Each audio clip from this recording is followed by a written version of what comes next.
అదే అభిమానం, అదే ఆప్యాయత. ఇసుకేస్తే రాలనంత జనం.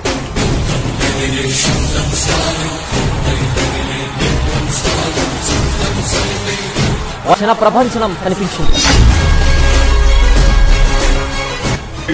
ప్రతి సంవత్సరం అకౌంట్లోకి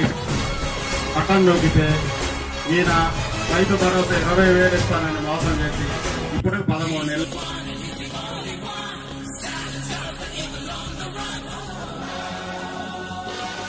ఇక్కడ ఇప్పుడు ఇంతమంది జనాలు వచ్చారన్నారంటే కారణం ఏంటంటే ఓన్లీ జగన్మోహన్ రెడ్డి నాయకత్వాన్ని నమ్మి సంవత్సరం 3 నెలలకి తొలి అడుగు అంటే 6 అని చెప్పేసి ఒక ఆ సంవత్సరం 3 తొలి అడుగు అంటే ఇంకా మళ్ళీ 2 సంవత్సరాలు ఇంకా తొలి అడుగు పెడతారేమో. అట్లా కేసులు పెట్టే ప్రతి గ్రామంలో ఒకరి మీద పెడతారు. కొత్తగా కేసులు పెడుతున్నారు. ఒక్కొక్క గ్రామంలో 20 మంది మీద 30 మంది మీద కూడా కేసులు. మోసం గ్యారెంటీ.